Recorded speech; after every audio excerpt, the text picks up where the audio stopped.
Hello everyone, my name is Ashma Bharti and I am a trainer in ICICI Foundation. Today, in Basic English under sentence construction, we will learn about prepositions.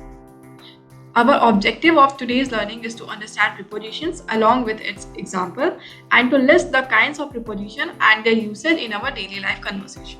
So, let's start. Preposition. We all must have heard about this term. What is preposition? Preposition are the words which are used to connect nouns and pronouns in any sentence.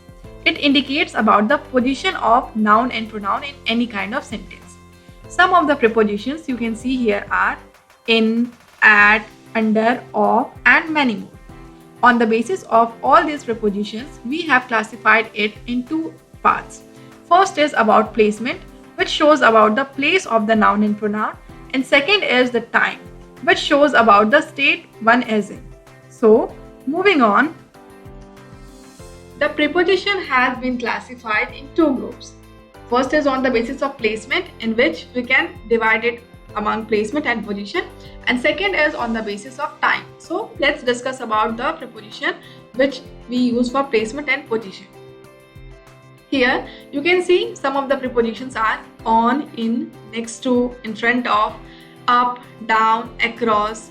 So these are the positions or the prepositions which we use for indicating the position or placement of any noun and pronoun. Now, the preposition which are classified on the basis of time. It shows the time of the state one is in. So the prepositions could be at, on, in. At is used for denoting hours like 5 p.m., 12 o'clock, at 7 a.m. On is for days like on Friday, on my birthday, on May 7th, 1964. So for any specific day, we use on. And in is for indicating weeks, months, years, decades, or centuries. Now, let's see the usage of the prepositions which we use for indicating the place or position and direction. The prepositions which we can use could be in, at, on, by, next to, beside, under, below. Here, let's see the usage of in. It is used for room, building, street, car, taxi, picture, world, etc.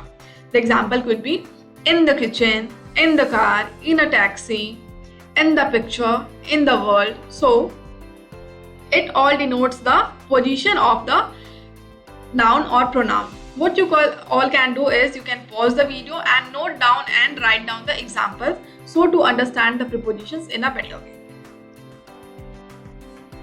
Like our previous slide, here are some more prepositions. You all can pause the video here too and note down all the prepositions. And please visit all the prepositions or read all the preposition in a repeated way so that you can get more familiar to it. Some more prepositions are after, along, against, among, around, before, near, opposites. All these are used for denoting the position and direction of any noun or pronoun. Let's now take one example like after. The usage are for following something or later than. For example, the boy ran after the ball. Here, the boy is following what? The ball. So, this is the example and this is the usage. You all can again write down the example and go through all the prepositions.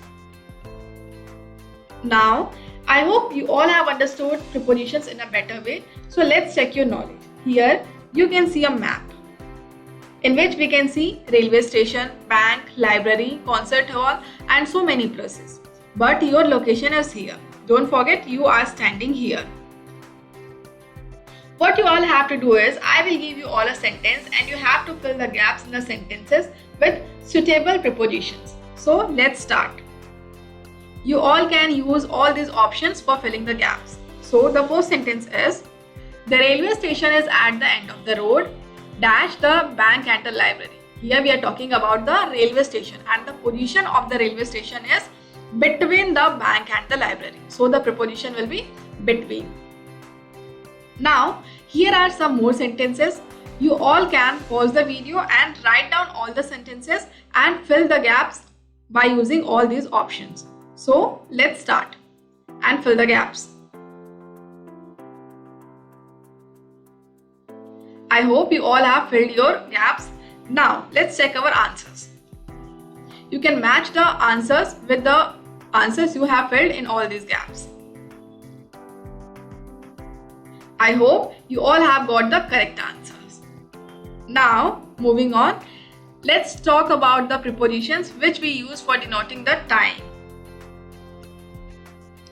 Prepositions for denoting time are on, in, at, since, for, ago, before, to, past, to, till, until, by. Let's talk about since. Since is for denoting or indicating a certain point of time. For example, since 1980 means we are talking about a point of time since 1980. So here also, as we done previously, you can all note down all these examples and don't forget to research your own examples too. You can use media and TV or newspapers too. Now, some of the other prepositions are from, of, by, on, in, of, out of, by, at, about. Here are the usage of all these prepositions and the example related to these prepositions. So you can understand all these prepositions along with all these notes or usage or examples. So note it down fastly. So some of the prepositions which we have been using in daily life are incorrect way of using. Now let's see how to use it in correct way and remember how to use it correctly. First is in versus within. In implies at any point of time after that time, and within means before the end of a specific time.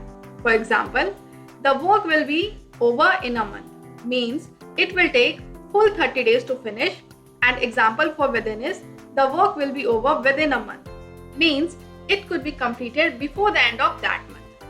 Did you understand the difference now? In and within though looks and sounds same in meaning but are used differently in different situation and context.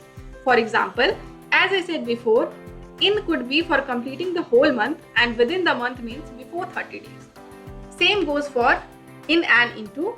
Please go through the examples and understand the difference between their usage, and if necessary, please note it down. Next is in versus on. In means specific month or year and on is for denoting specific day or dates. Here we are talking about January, which is a specific month, and here we are talking about Friday, which is a specific day. So here we are using on. Next is on versus about. On also means an object at rest supported by or in contact with another surface, and about means the immediate future. The example you can say is the ball is on the box means the ball is supported by box, and it is about to rain in near future. We are talking about near future, so we are using here about. Next is beside versus besides. Beside means by the side of, or besides means in addition to. He sat beside me means someone is sitting by the side of him, and besides being rich, he is also very kind means we are getting an additional knowledge about him. Next is between versus among. Between we are talking of, in between we are talking about two, and in among we talk about more than two. Here the cake is distributed between two boys, and here the cake is distributed among three aliens. So the number is here 2 and here 3. So we are using here between, and here we are using among. Next is the usage of from, since, for. From is used for denoting a specific point of time near or in the future. Since is for a specific point of time, and for is for a period of time. For example, let's start this from now means we are talking about a near future. Example for since is I worked here since 1990 means it is a specific point of time, and the example for is I worked here for 10 years means we are talking about a period of time which is particular. So here now you can see conversation, and in conversation there are the sentences which we use in our daily life. So go through all these conversation and note down the prepositions we use in our daily life. Moving on. So today we learned about the prepositions which is classified on the basis of placement or time, And some common prepositions are in, from, for, on, off, under, by, at, with, over. But as I said, prepare your own notes and examples too, and you can use internet or media to note down all your examples. That's all from my side. Till then, keep learning. Thank you so much.